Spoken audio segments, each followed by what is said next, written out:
हर जिले से इनकी आवाज आती है कि अगर विकास किसी सरकार में हुआ है तो केवल और केवल समाजवादी सरकार।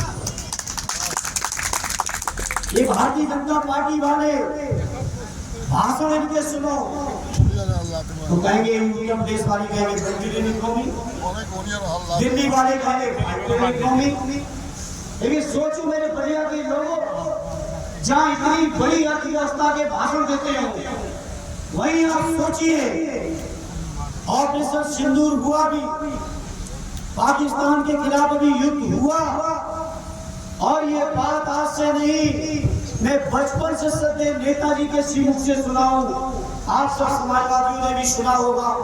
सदैव नेताजी ने हमेशा कहा कि जब कभी भी देश की सेना को लड़ना पड़ा तो एक युद्ध ऐसा नहीं जो सेना जीत के ना हो, हर युद्ध को सेना जीत के दिखाएगा। लेकिन जब जब देश के नेतृत्व ने वार्ताएं की तो उस वार्ता में देश का नेतृत्व हारा है। जहाँ इतनी शानदार सफलता है ऑपरेशन सिंदूर की, सभी आतंकी ठिकानों को उड़ाया हमारे जवानों ने, हमारे बहादुर सैनिकों ने, वहीं आप सोचिए हमने वार्ता में तो झुकते देखा है, लेकिन बाहर है मोदी जी 56 इंच वालों। अमेरिका लगातार कह रहा है कि हमने सीज फायर करवाया, और देश की सरकार एक बार भी जवाब नहीं दे पाई। ये सोचो साथियों, देश के नेतृत्व झुक गया अमेरिका के सामने, और झुकने के बाद भी कितना बड़ा व्यापारिक नुकसान हुआ है, कितने हमारे ऑर्डर कैंसिल हुए हैं।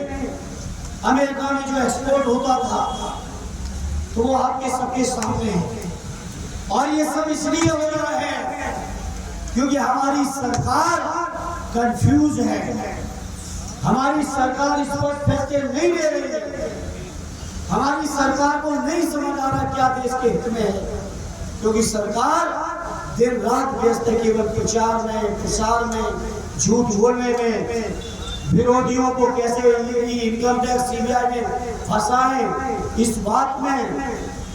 और जो देश के वर्तमान जो विद्यमान कानून हैं, इनको महसूस हुआ कि शायद इन कानूनों से तानाशाही न ला पाए, तो अभी जो संविधान का 130वां संशोधन जो देश की संसद में पेश हुआ है, वो संशोधन आप सोचिए, बाबा साहब भीमराव अम्बेडकर जी का संविधान, उस संविधान के बाद जितने हमारे संविधान, जो हमारी संवैधानिक बेंचें बैठी सर्वोच्च न्यायालय की, हर फैसले में, हर बात में एक बात कही गई है कि देश में सबको समान हक है, न्याय सबको मिलना चाहिए, न्याय सबके साथ बराबर है। लेकिन भारतीय जनता पार्टी के लोग विपक्षी दलों को कैसे दबाएं?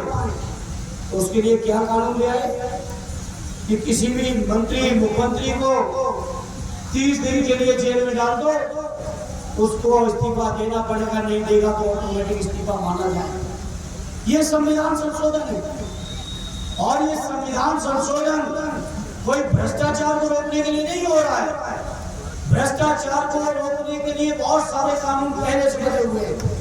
ये केवल और केवल इसलिए लाया जा रहा है कि कैसे विपक्षी दलों की सरकारों के मुखियाओं को, मंत्रियों को जेलों में डाल के उनके पद से छीन के उनकी सरकारों को गिराया जाए। इन्हें बागी बलिया के लोगों आपके बीच में हैं, ये भारतीय जनता पार्टी के लोग भ्रष्टाचार से नहीं लड़ रहे।